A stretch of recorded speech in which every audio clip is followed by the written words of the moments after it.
हाय दोस्तों, मैं राहुल सर। आधुनिक इतिहास की सीरीज में आज दो सेक्शन चौरी चौरा कांड और काकोरी कांड, जिसका नाम अब बदल दिया गया है, काकोरी ट्रेन एक्शन कर दिया गया है।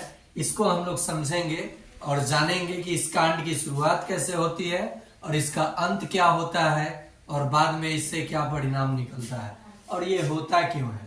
तो देखिए, सबसे पहले चौरी चौरा कांड। आपको बता दूं कि 1920 में गांधी जी के द्वारा असहयोग आंदोलन, यानी अंग्रेजों का अगर अंग्रेजों से सहयोग छीन लिया जाए तो अपने आप ब्रिटिशर्स भारत छोड़कर वापस चले जाएंगे, ये इनका मतलब था। और इसमें प्रथम जन आंदोलन, पूरे देशव्यापी लोग इसमें, देश के लोग जुड़े। और इसी आंदोलन के समय पुलिस वालों ने क्या किया कि किसानों पर गोलियां चला दी, जिससे कुछ आंदोलनकारियों की जानें चली गई। तो भिड़की गुस्से में, कोई भी गुस्सा होगा तो उस समय संविधान थोड़े था कि संविधान आपको कंट्रोल कर लेगा। तो गुस्साए लोगों ने गोरखपुर के एक थाने चौरी चौरा में आगजनी की और जो पुलिस वालों ने जैसे निहत्थों पे गोलियां चलाया था, वैसे उस आगजनी में एक थानेदार और 21 पुलिस वाले मारे गए, यानी 22 की मौत हो गई। जिससे अब तो अंग्रेज बिल्कुल व्याकुल हो उठे।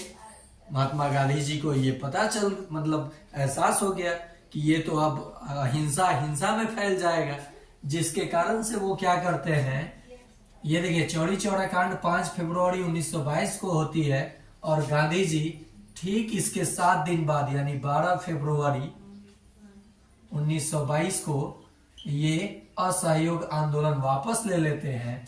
जिसकी बाद में बहुत सारे लोग इनसे खफा भी हो गए। तो ये लिए क्यों? क्योंकि ये जानते थे कि इसके बाद अगर मैं ये एक्शन नहीं लूं तो बहुत सारे क्रांतिकारियों को जेल में डाल दिया जाएगा और उनके साथ जो आजादी का सपना हम लोग देख रहे हैं वो बिखरे का बिखरे रह जाएगा। तो इन्होंने अपना बलिदान दे करके बाकी लोगों को बचाया और इसमें अरेस्ट हो गए और खुद इनको 6 साल की सजा हुई।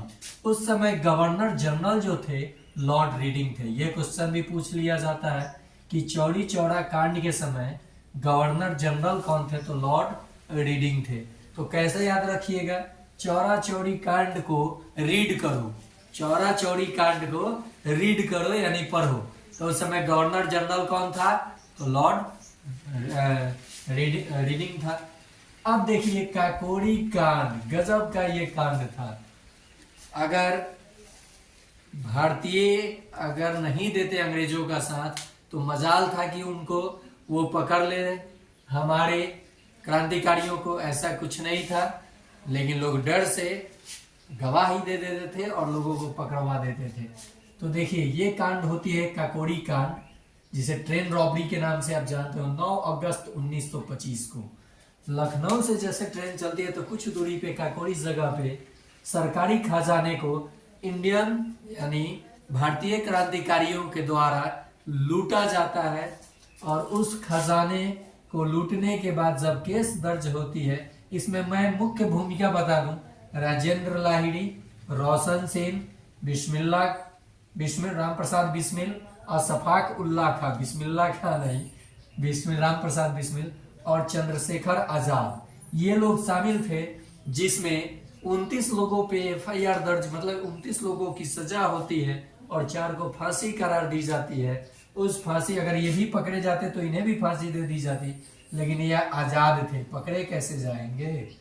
राजेंद्र लाहिड़ी, रोशन सेन, राम प्रसाद बिस्मिल, अशफाक उल्लाह खां, चारों को फांसी दे दी जाती है और चंद्रशेखर आजाद को खोजा जाता है, लेकिन चंद्रशेखर आजाद इनके हाथ लगते नहीं है। तो ये है दोनों कांड, चौरी चौरा कांड। आप इसे अच्छे से याद कर जाइएगा, कब घटा था, 5 फरवरी 1922 को। काकोरी ट्रेन एक्शन, जो अभी नया नाम बदल गया है, वो 9 अगस्त 1925 को हुआ था। तो ये है राहुल सर के सीरीज में आधुनिक भारत का इतिहास। अगर आपको पसंद आ रहा है तो लाइक कीजिए शेयर कीजिए, सब्सक्राइब कीजिए, नए हैं तो जुड़िए चैनल के साथ और मजा लीजिए, याद कीजिए। चौड़ा चौड़ी कांड के समय कौन था तो रीड कीजिए, रीडिंग। तो आया बात आपको समझ में? तो अभी के लिए इतना ही।